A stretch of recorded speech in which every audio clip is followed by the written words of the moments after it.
فن شاعری کے ایسے ایسے یونیک، ایسے بے مثل شاہپارے اعلیٰ حضرت علیہ رحمہ نے تصریف فرمائے کہ آپ خود غور کر لیں، کبھی سنا کہ 4 زبانوں کے اندر نعت لکھی گئی؟ لم یاتی نذیرک فی نظری مثلے تو نہ شد پیدا جانا، جگ راج کو تاج ترے سرسو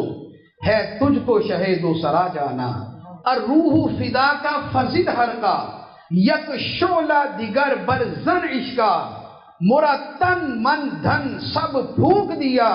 یہ جان بھی پیارے جلا جانا۔ 4 زبانوں کے اندر آپ نے نعت لکھی اور فرمایا کہ میرا طریقہ نہیں ہے۔ دوستوں نے کہا تھا کہ حضور ایسی نعت لکھے کہ 4 زبانوں میں، اردو ہے، ہندی ہے، فارسی ہے اور عربی ہے، 4 زبانوں کے اندر شعر۔ قصیدہ معراجیہ کے اوپر تو کیا کیا علماء نے کلام کیا ہے۔ ایک بزرگ فرماتے ہیں کہ ایک مرتبہ لکھنؤ کے بڑے بڑے استاد شعراء تھے ایک جگہ پہ، تو میں نے قصیدہ معراجیہ پڑھا۔ وہ سرور کشور رسالت جو عرش پر جلوہ گر ہوئے تھے، نئے نرالے طرف کے ساماں عرب کے مہمان کے لیے تھے، غبار بن کر نثار جائیں کہاں اب اس رہ گزر کو پائیں، ہمارے دل حوریوں کی آنکھیں فرشتوں کے پر جہاں بچھے تھے، تبارک اللہ یہ شان تیری تجھی کو زیبا ہے بے نیازی، کہاں تو وہ جوش لن ترانی کہاں تقاضے وصال کے تھے۔ تو یہ قصیدہ پڑھ کے سنایا، پوچھا کہ اس کی زبان کے بارے میں کیا کہتے ہیں، اس کی اردو کیسی، اس کا ادب کیسا، اس کی سلاست کیسی، اس میں روانی کیسی۔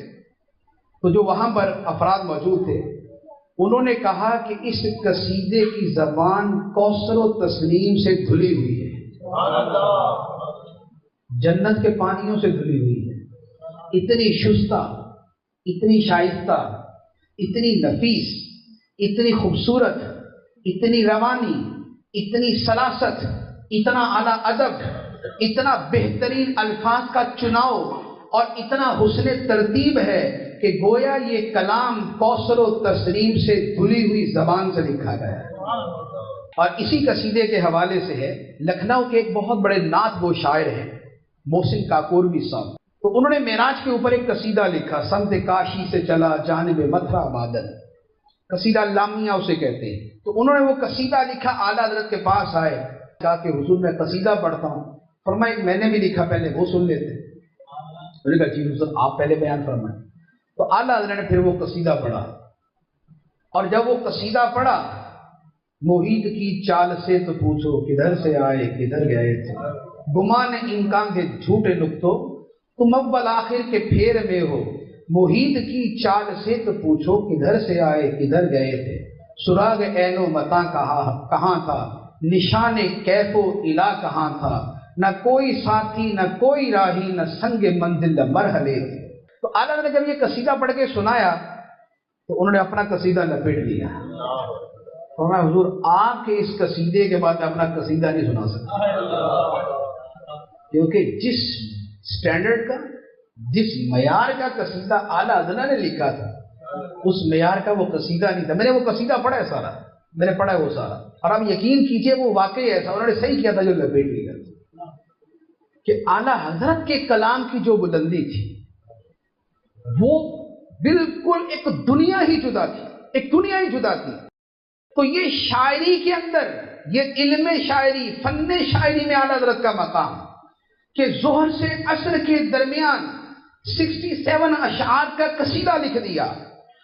پھر اعلیٰ حضرت رحمہ کے کلام کے اندر جو شاعری ہوتی ہے اس کے بہت سی اصناف ہوتی ہیں، بہت سی اقسام ہوتی ہیں، اس میں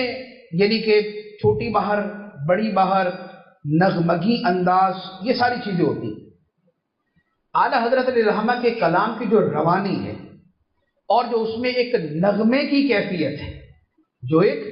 نغمے کی کیفیت ہے، نغمے کی کیفیت سے مراد یہ ہوتا ہے کہ ایسا لگ رہا ہوتا ہے کہ جیسے کلام نہیں ہے بلکہ آبشار بہ رہی ہے، کوئی جھرنا بہ رہا ہے، کوئی خوبصورت ہلکی سی ٹھنڈی سی بارش برس رہی ہے، کوئی دریاؤں میں روانی ہے، کوئی سمندر میں تلاطم ہے،